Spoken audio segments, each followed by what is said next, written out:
Welcome to Rajendra Tandon videos.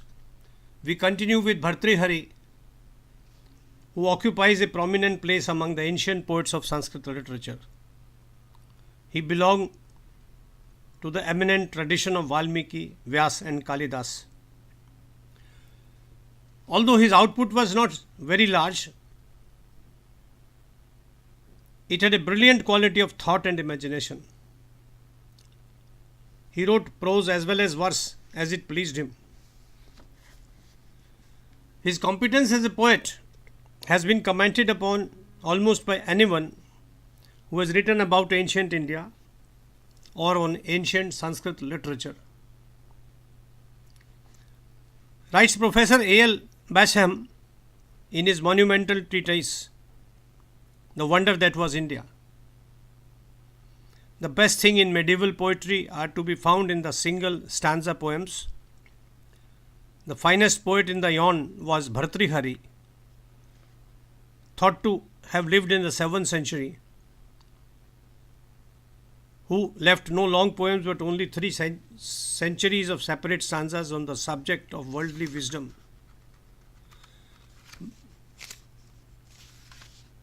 Love and renunciation respectively. These are masterpieces of concise expression and, unlike most Sanskrit poems, tell us much about the personality of the author. Basham is wrong in saying that Bhartrihari lived in the 7th century. Bhartrihari lived at the either earlier or just at the beginning of the millennium. Bhartrihari's stanzas individually stand as complete poems or well-knit strands of thought. They should be read as such, not in a continuum, that is, as if they are a long poem, which they are not. Sri Aurobindo, writing on Indian literature in Arya, a magazine, in 1920, called such units of writing Subhashita, that is, well-spoken thought. He wrote, "This is the use of the independent completeness of the shloka to be the body in its single sufficiency of the concentrated essence and expression of a thought, an apercu or significant incident of life, a sentiment so expressed as to convey its essential idea to the intelligence." In the work of Bhartrihari, writes Sri Aurobindo, it assumes the proportions of genius because he writes not only with the thought but with emotion, with what might be called a moved intellectuality of the feeling and an intimate experience that gives potency and sometimes poignancy to his utterances. We take up Shloka 21, which deals with the plenty that is available in nature. If that be so, we need not stoop down to tolerate the rude and arrogant behavior of the evildoers. Neo-rich. Phalam alam ashnaya swadu panaya toyam क्षितिरपि शयनार्थम वाससे वल्कम च नवधनम अदुपान भ्रांत सर्वे इंद्रियानाम विनयम अनुमंतु नोत्सहे दुर्जनानाम. With what is available in nature, we should be satisfied while living in Vairagya. We need not toe down, touch the feet of rude and arrogant behavior people who are evil, neo-rich, intoxicated by their wealth. It's an excellent advice. Bhartrihari refers to fresh fruit to eat, sweet water to drink, mother earth to sleep upon. He says we can do with clothes made from the bark of a tree. In short, we should be contented, not go on hankering after everything. It's a great thought. Contentment can be in even earlier parts of life. We need not wait for vairagya to set in, because at any point of time, in any part of our living on this earth, contentment is going to give us happiness. That was Krishna, that was Buddha. Every philosopher in every country has advised the same thing. Be contented. Don't go on having ambitions all the time of doing something more, rather possessions, extending your possessions. We'll all leave them behind. I have a whole stack of books and I worry what will happen to them when I die. But why should I worry? Somebody will take it away. In the next shloka which I am taking up, that is 22.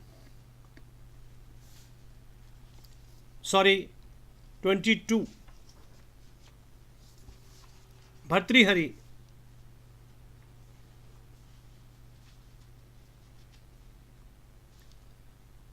describes the greatness of the universe in images which are unique. विपुल हृदय धन्यै कैचित जगत जनितम पुरा विद्रितम परै दत्तम चा अन्यै विजित्य तृणम यथा.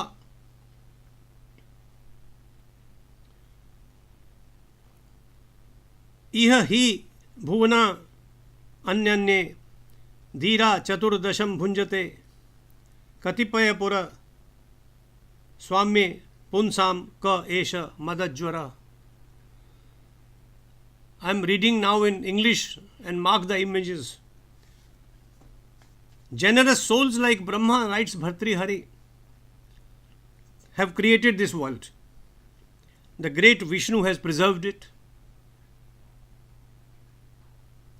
A warrior like Parshuram conquered the universe and gave it in charity to the Brahmins as if it was a blade of grass.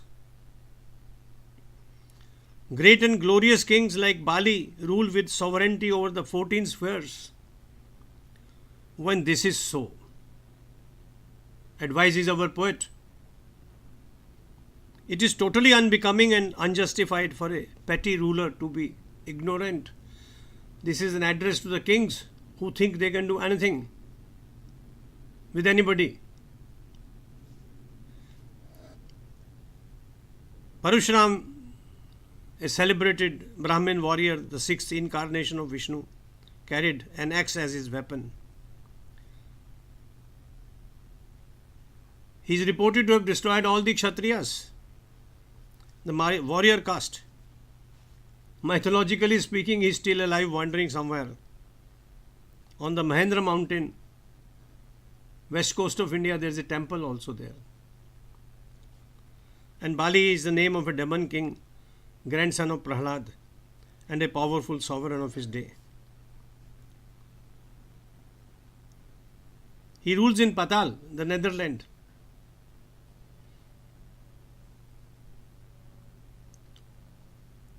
And he is guarded by Vishnu.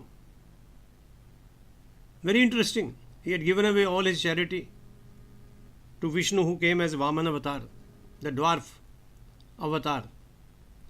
Vishnu was so pleased that he said, Bali, you do go down to Patal, but I am going to guard you forever and ever and ever. The Shloka 23 reads, it's an address to the king who insults a learned man. Mark it. The learned man challenges the king. Tvam Raja Vayam api upasita guru pragya abhiman unnata khyat tvam vibbai yashansi kavayo dikshu ratnavanti nah इत्थम मानद नाति दूरम उभयो अपि अवय अंतरम यद्यस्मासु parang mukhovasi vayam api ekant nih spriha. Bhartrihari says, you may be the king, but I am wealthy with knowledge and wisdom attained with great devotion and effort at the feet of my Guru. You are known for your horses and elephants, but my reputation travels in all directions, spread by the poets. It's a remarkable shloka. It's a challenge to all the might of political power by a writer. And what a challenge, what words. Therefore, O king, writes Bhartrihari, while you humiliate me, there is not much to choose between you and me. If you cannot show suitable consideration for me, I am also not obliged to treat you with deference. Go to hell. In Shloka 24, again, it's a lesson for the kings. Bhartrihari says, this world has never been without kings. Not for a moment this earth has been without kings who have lorded over it. Such things have been in hundreds. They are no more. Dead and gone long ago. Hence, the pride of any king today who rules over a territory is totally unjustified. I have seen the kings in Patiala, my place where I was born, dying, forgotten. One of them was a terror to the parents of any beautiful girl whom he saw and wanted to have sex with. I have also seen Mrs. Gandhi, Indira Gandhi, who spread terror through emergency. A total despot. Where are they? Forgotten long time ago. Finished. So Bhartrihari says, such kings have been in hundreds. There are no more, dead and gone long ago. Hence the pride of any king today who rules over a territory is totally unjustified. But it is a sad commentary on human nature that those who control over a tiny territory call themselves kings. He's making fun of all these Chota Rajas. Today we have so many of them in various states, they think they are not going to be finished at any time. Father to son, son to grandson, wives, children, nephews. Look at Uttar Pradesh. Foolishly, instead of feeling sad over what has to pass, they rejoice over their possessions. Again in 25 he is talking of the same, that all these kings go on fighting.